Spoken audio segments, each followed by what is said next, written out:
Welcome to 3 Live Stream, and we are IDW. Next to me, I have the man who just wants a liter of cola, meow, Ramrod. And below me, I have the king of lore, Briag 45. If you didn't know, now you know. All right. So on to Monstrosity number 11. Big cover, nice purple. And last we saw, it was the Awakening of Trypticon. And he's staring down Optimus. So in the last chapter, Megatron returns and puts Scorponok in his place, leaving him to the torment of the Terrorcons. Meanwhile, Optimus Prime and the Autobots dropped a building on Trypticon and rushed to put an end to him.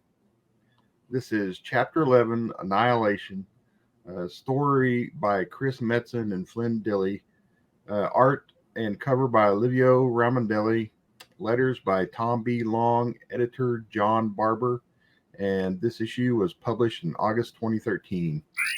Trypticon runs roughshod across Cybertron. As a result, the beautiful city of music and harmony, Harmonex, has been completely destroyed. Optimus Prime and his forces are overrun by Trypticon and his minions.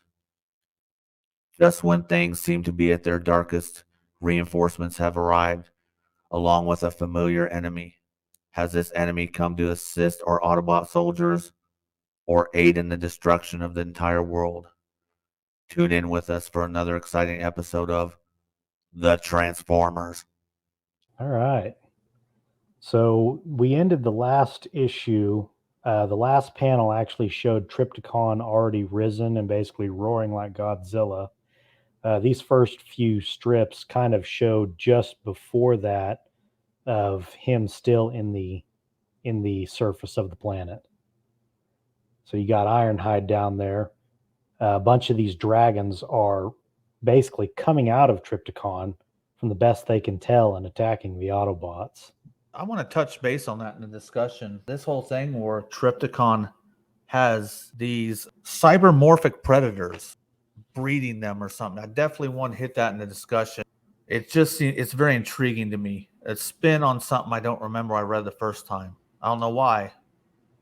Well, it implies that they're being produced or manufactured inside Trypticon. So I guess we'll probably see here in a minute. Ratchet says, we assume they were indigenous to the caverns beneath Taraxis. So, surprised them as well. It didn't really show how Ratchet, I think, came to the conclusion that these things are being developed inside of Trypticon. Yeah, it doesn't actually show it in a panel, but I think they're kind of alluding to that the dragons might be crawling out of Trypticon somewhere. Like maybe out of hatches in his arm or sides or something like that. Almost like, a bat roost, like if a bunch of bats have taken arbor inside of a roost, like a cave or something. So who knows what they're actually seeing or how they've determined that, but probably what they're seeing is they're coming out of Trypticon and they're just making a deduction that they're inside there. But they do say right here in this bubble, they're being manufactured within Trypticon's internal foundries. So a Titan, if they have internal foundries, that means they produce maybe robots on the inside. Maybe the Titans produced Transformers at one time. Well, it makes you wonder, do they have sparks or are they just, automatons? Not sure, because they seem like they're attacking people almost like they're like antibodies. Like that old 86 movie when they're inside Unicron and those little spiky clampers on tendrils come after all of them. Yeah, that's an interesting thought. Kind of like a defense system. Yeah, I think we're going to touch on that later on in the comic, but that's why I said this was a very interesting and intriguing point with this whole thing with Trypticon, like Ramrod was saying.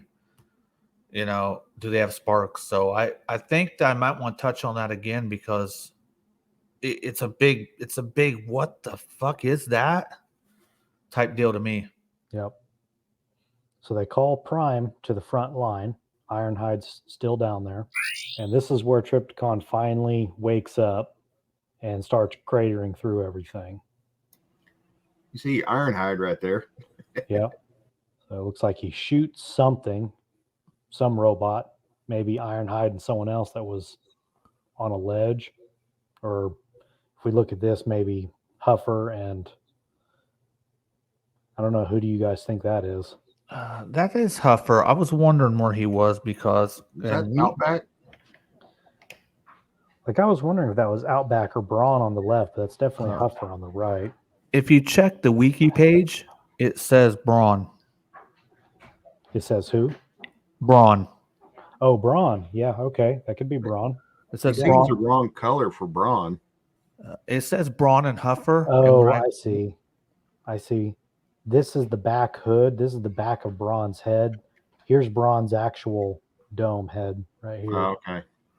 It's a perspective issue. This is a shoulder. Yeah, when right I was checking facts, because I like to go to wiki and see what's right and what's wrong, and also with reading, I saw that Huffer and Braun was there, and I missed them, so I knew one of you two would find them. So it looks like then you got a yellow bot, maybe Bumblebee, pulling someone up. Prowl and Ironhide are down under rubble. They're telling Prime not to come near the Trypticon. That's where Prowl is. I was looking for Prowl myself in the roll call. There he is. What they call the old times when these things roam Cybertron. I think they just call it the ancient times. Yeah, ancient that's or kind of primordial. Yeah. That's what Optimus refers to it as right here, as ancient times. I've seen somewhere where they referred to it as primordial, or maybe they called him the primordial monstrosity or something.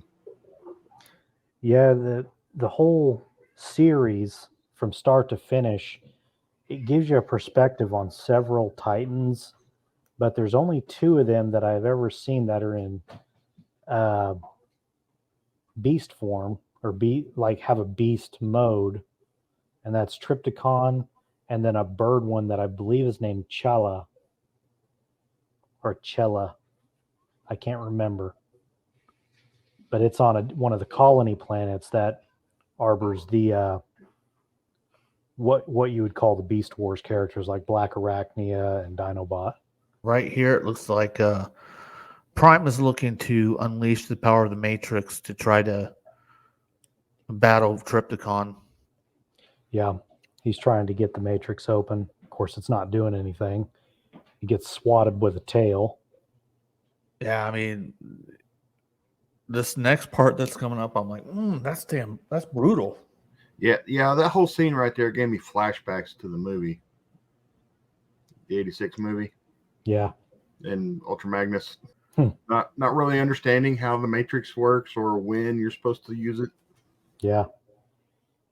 When I saw this section, I was thinking several comics ahead in Spotlight Metroplex whenever Metroplex smashes Six Shot. Oh, I know.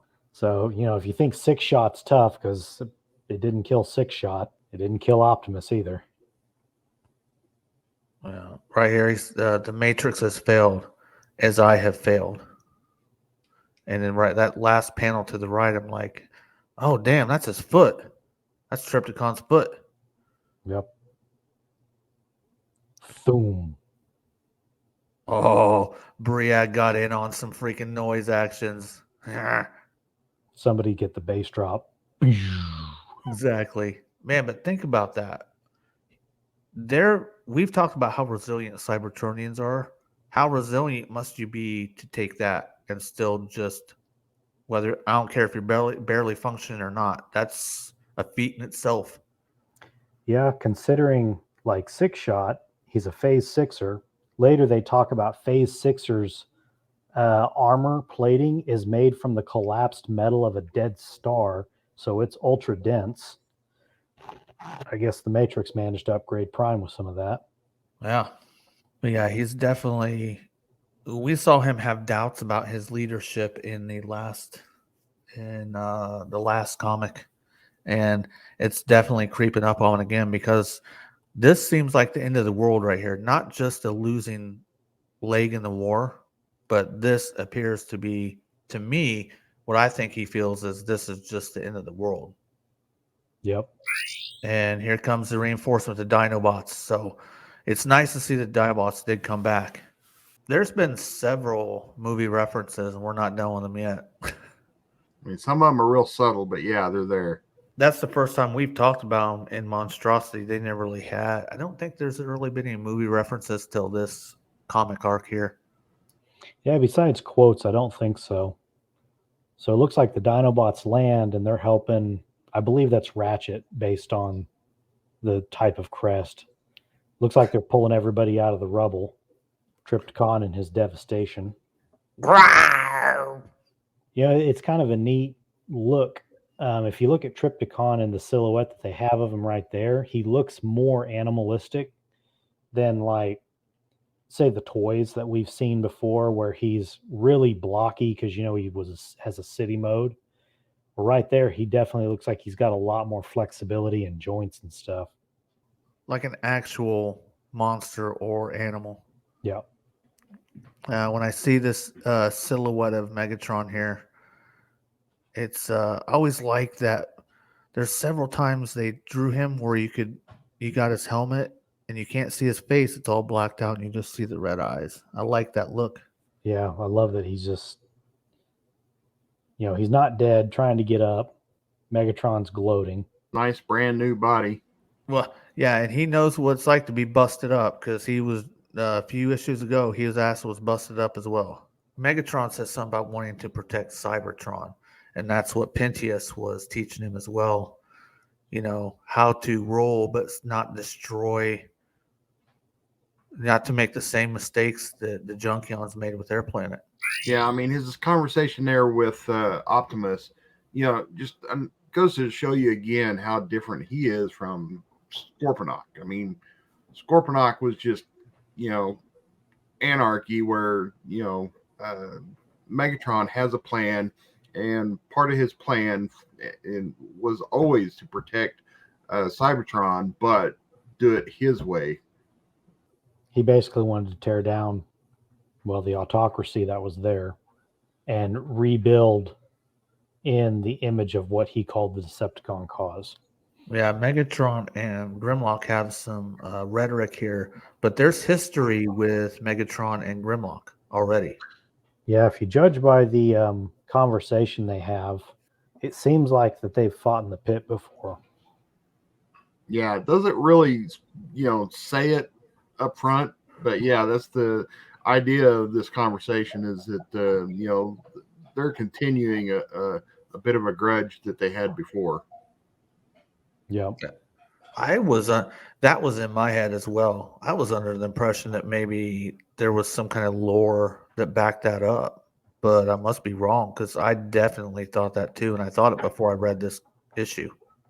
The only thing I can think of is somewhere in the series it does talk about Grimlock was briefly on the Decepticon side for a while and then moved. And I know those those little short stories that were done by independent artists on like TFW where it showed like a little one pager and some of them they implemented as canon. There's one with Grimlock fighting Megatron and they both end up walking away. But inside the comic, I think we only see like Grimlock at the pits whenever they're making the call to arms in Megatron Origin. Gotcha. But I just can't remember if it's actually in the comic where it says anything about Grimlock directly fighting Megatron. It looks like it's lights out for Prime because he's seeing Grimlock and just thunks on the ground, lights out. So in Grimlock and Megatron, squabbling, fighting, Trypticon eats them. That surprised me. Thought, man, that's pretty harsh right there. Yeah, me too. Like, it kind of makes you wonder, like, what was Trypticon doing? Like he stomped Optimus. Was his attention still there because he knew that Optimus was the Matrix bearer? So he noticed Megatron, noticed Grimlock, and just decided to eat them. I know Trypticon's not in full control of his faculties because they do say in a couple pages that he's been feeding off that primordial energon for a long time, millions of years, and it's making him just super angry, super bestial. So he may just be flailing wild. Right, that's what I thought too. Oh, to be Oh, concluded right that's here. the end. Okay, so we wanted to talk about those things being created in Trypticon. Actually, I got ahead of myself. I think I want to touch basis on them next time, but were there other things you guys want to say on that? It's fine if you did. But when I read ahead sometimes, I kind of start blurring it all together, especially if I go too far too fast. Now, there's something that I think about that. Of course, I would have to read somewhere near the very end of the series, but I could have swore there's a spot in there where it talks about Trypticon giving life to the new generation of Transformers. And I don't remember all the details to it because I haven't read the end of the comic for a couple years. Yeah, I don't remember that. It was far past where you were at, Ramrod. It was like the last 20 issues. Oh, okay, that end of the series, not this. Yeah. And mini- I don't know if it was that Trypticon was actually producing them, and he may have been, but I remember they came across a newly lit spark field, which is where Cybertron has a bunch of sparks pop up like a field. Those sparks are harvested and put inside robots, and that's where we come across the terminology forged or cold constructed, which that's several issues down the road.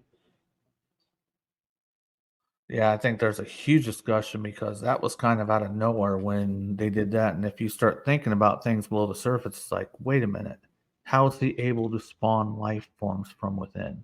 So, Yeah. Yeah, And it may have been that the Titans are capable of forging the bodies, but they need the sparks from Cybertron to make the bodies have life. right. I can't remember. It's definitely something we'll be hitting in the future. they could be like drones until they have a spark, though. Yeah. So, I mean, like you said, I like the idea that they may be antibodies or some kind of natural defense system. Yeah. And with him feeding off that that energon, I mean it could just be that it changed some of him internally and it was producing, different organisms. Right. Yeah. So Well, it could be that he does produce regular robots, but because of the energon, they happen to be dragons, like kind of like Grimlock changes into. right. So, I got a question. If you want to go off on a tangent, um, what about the Matrix? What is your opinion on, why the Matrix doesn't do anything in a situation like this? Is it, by design? Like, is it just not made to work, or to open at this time in this kind of situation, or does it have like its own, will, and it just refuses to open it, or it only opens in certain situations? So pulling from more knowledge in like the last 20 books, it's kind of both. It's a little bit weird because they spend the whole series describing it either as a useless bauble or a mystical item. And I want to think by the end of the comic, it really is,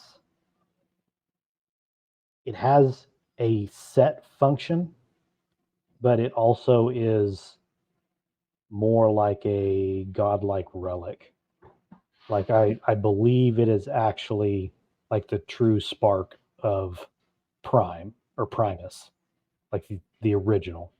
When we talk about Primus versus Unicron, Yeah.